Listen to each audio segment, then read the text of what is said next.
Awas hati-hati. An-nadhafatu minal iman, kebersihan bagian dari iman. Itu hadis palsu.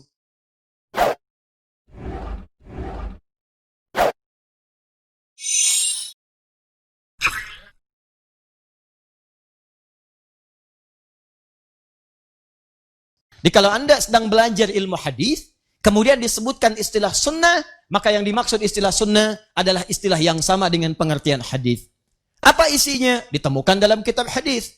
Apa turunannya? Cuma ada dua. Dalam kitab hadis, Anda akan temukan teman-teman sekalian, dari pendalaman sunnah, dua hal yang paling utama. Dua hal ini yang disebut dengan sayap hadis. Pertama adalah yang disebut dengan matan isi hadis, isi substansi hadisnya. Yang kedua, yang disebut dengan sanad, silsilah orang-orang yang meriwayatkan hadis sampai kepada Nabi SAW. Transmisi periwayatan. Awas, hati-hati. Hati-hati. Keduanya penting. Kata para ulama, ini bagaikan dua sayap burung. Satu sayap terluka, maka burung tidak bisa terbang. Satu sayap di antara dua hadis bermasalah, maka hadisnya akan turun kualitasnya. Hati-hati. Isinya bagus, tapi riwayatnya bermasalah, maka belum tentu hadisnya bisa diterima. Maka semua yang bersandar dari Nabi, dari perkataan, perbuatan, ketetapan, cek dulu. Benar gak informasinya? Bagaimana mengeceknya? Yang diterima oleh kita. Kita kan gak pernah berjumpa dengan Nabi. Maka telusuri informasi ini sampai tersambung kepada Nabi. Cara menelusurinya disebut dengan isnad. Urutan-urutannya disebut dengan sanad. Imam Muslim langsung membuat bab khusus dalam jilid yang pertama dari 9 jilid Sahih Muslim, halaman 119. Sebelah kiri paling atas, beliau berikan keterangan babul isnadi minaddin. Babul isnad. Bab pembahasan tentang pentingnya sanad, ini bagian yang sangat menentukan dalam agama. Hati-hati. Informasinya diterima oleh kita, tapi orangnya nggak jelas, maka ini menunjukkan bermasalah. Jangankan orangnya tidak ada, orangnya ada tapi punya masalah, maka akan berpengaruh pada kualitas hadisnya. Pernah dengar hadis ini? Awal Ramadan rahmah, awsatuhu maghfirah, wa akhiruhu itkum minan nar. Awal Ramadan itu rahmat, pertengahannya ampunan, ujungnya itkum, pembebas dari neraka. Pernah dengar itu? Hadisnya matruk. Matruk, semi palsu. Urutan nomor 2 terburuk dalam silsilah ilmu hadis. 1 maudhu, 2 kemudian matruk. Ya, hati-hati. Ya, nanti ada yang disebut dengan 3M. 3M.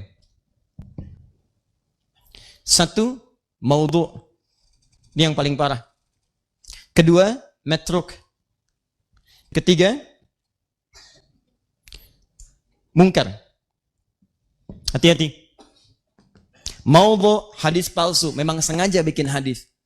Informasinya bukan dari Nabi SAW, sengaja dipalsukan. Hati-hati teman-teman sekalian, banyak yang seperti ini. Ya, ikhtilafu ummati rahmah. Perbedaan pendapat di antara umatku adalah rahmat. Hati-hati, itu hadis palsu, hadis maudhu. Awas, hati-hati. An-nadhafatu minal iman, kebersihan bagian dari iman. Itu hadis palsu, hadis maudhu. Dan banyak nanti yang tersebar di masyarakat. Bukan informasinya tidak bagus, kalimatnya bagus, tapi Nabi tidak pernah mengucapkannya. Cuman orang kebanyakan mengatakan ini dari Nabi. Pernah dengar hadis ini? Makan saat lapar, berhenti sebelum kenyang. Pernah dengar? Nah, itu palsu, maudhu. Bahkan palsu banget. Saking palsunya, di kitab hadis palsu pun tidak ditemukan. Silahkan cek. Saking palsunya. Dalam kitab-kitab hadis palsu tidak ditemukan. Cuman ada di satu kitab. Ya, namanya Ar-Rahmah fit Tibbi wal Hikmah. Karangan Syekh Jalaluddin As-Suyuti. Tentang kisah.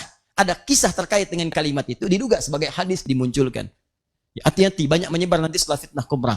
Ada orang mau dieksekusi, begitu mau dieksekusi ditanya, karena sering memalsukan hadis. Berapa telah banyak hadis Anda palsukan? Dia katakan arba'ina alfan, 40.000 hadis. Bayangkan satu orang 40.000 hadis. Karena saking mudahnya orang berbuat begitu, sampai-sampai Nabi mengatakan dari sejak dulu, dari awal-awal di masa kenabian, man kadzaba alayya muta'ammidan falyatabawwa maq'adahu minan nar. Siapa yang mencatut namaku? Hati-hati. Memalsukan diriku, mengatakan ini dariku, maka seakan-akan dia telah pesan kapling di neraka. Siap-siap tempatnya di neraka. Kayaknya sudah pesan kapling tuh. Ya. Gampang, bikin hadis tuh gampang. Sampai kalimat-kalimatnya terasa bagus, benar, disandarkan pada Nabi. Salah. Kalau Anda ikut pelajaran ilmu hadis yang di Indonesia, itu guru kita sering mencontohkan saking gampangnya orang bikin hadis palsu, orang Jawa dengan orang Sunda berdua bisa bikin tuh. Ya. Orang Jawa, Sunda, sudah tua, sepuh disebut dengan syekh. 2 orang sepuh disebut dengan syaikhan.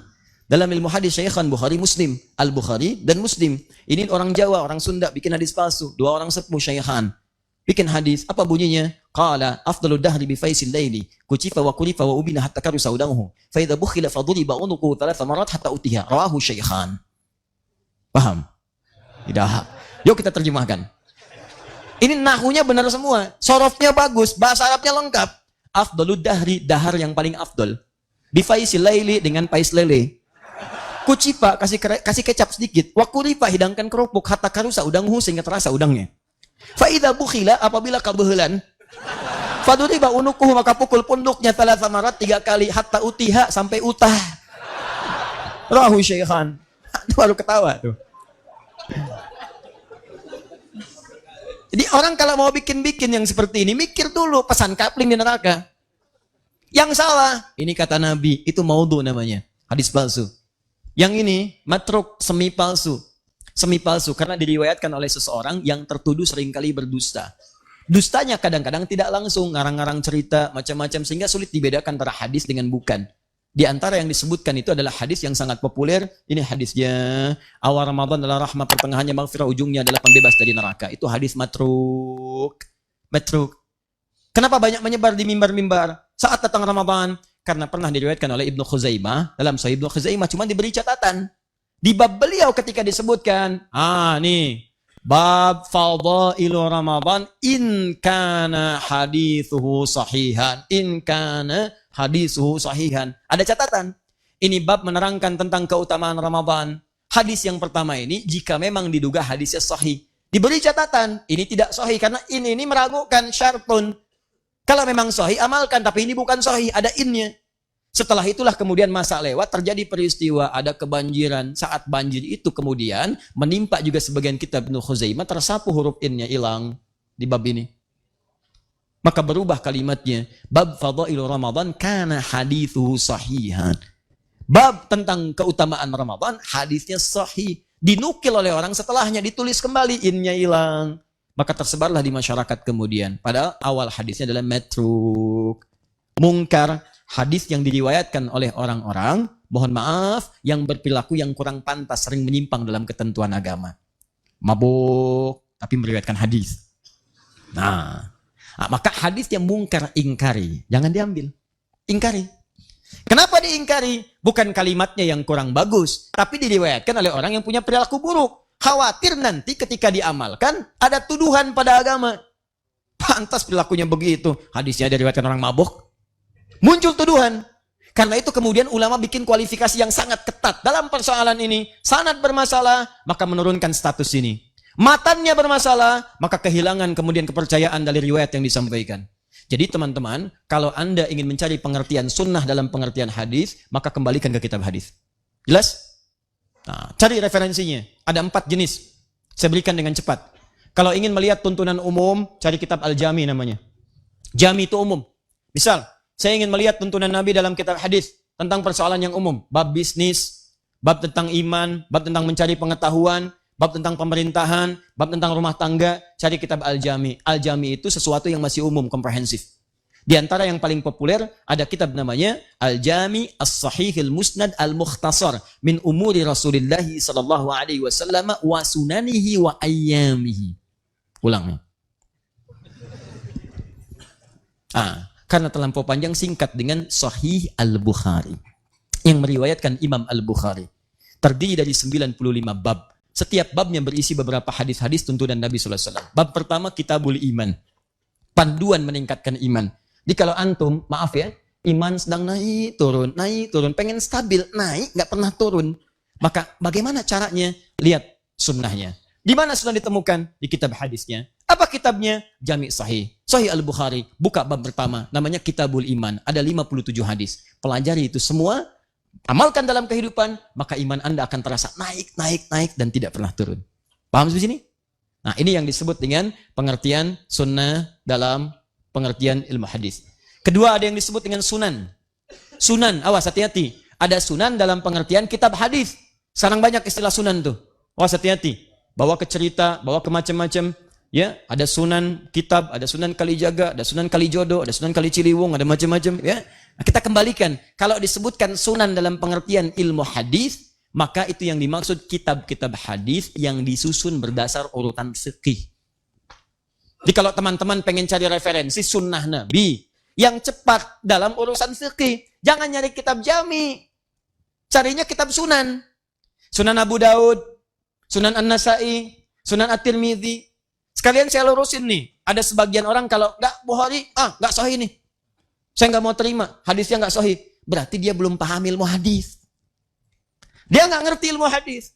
Yang dimaksud di Sahih Al-Bukhari, itu yang dikumpulkan oleh Imam Al-Bukhari dalam kitab beliau, dalam masalah-masalah umum. Semua hadisnya sahih memang betul, tapi tidak mencakup semua persoalan. Yang dikumpulkan oleh beliau saat hidup, beliau meninggal, nggak ngumpulin lagi. Datang Imam Muslim meninggal, nggak ngumpulin lagi. Karena dua-duanya sudah ada metode pengumpulan yang umum, maka ulama setelahnya mengumpulkan dengan metode berbeda untuk memberikan spesialisasi. Nih yang umum udah banyak nih, kita konsentrasi aja di bidang fikih. Ketika hadis-hadis dikumpulkan, khusus dalam bidang fikih, maka berubah istilah menjadi sunan namanya. Nah, Anda kalau pengen cepat belajar fikih dari tuntunan sunnah, referensi hadis, maka cari kitab sunan. Misal, Sunan Abu Daud. Saya ambil contoh. Saya sering katakan kepada Anda, turun, ini, dalam i'tidal, ke sujud. Mau pakai telapak tangan, mau pakai lutut. Saya pakai lutut. Ustadz Umar Mita pakai telapak tangan. Ibnul Qayyim Al-Jauziyah rahimahullah pakai lutut.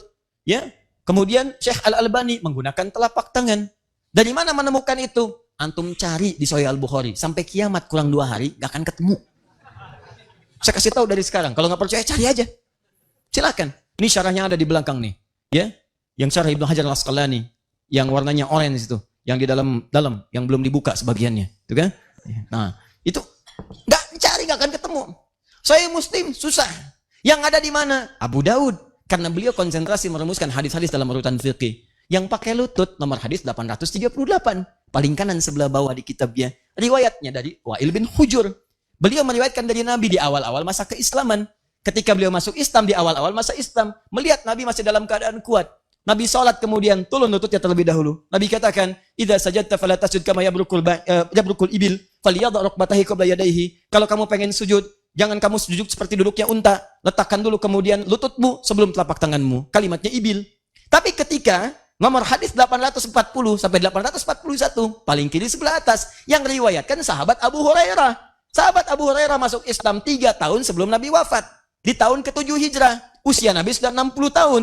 Nabi sudah semakin lemah. Begitu beliau kemudian sholat, terlihat beliau menurunkan dengan telapak tangannya.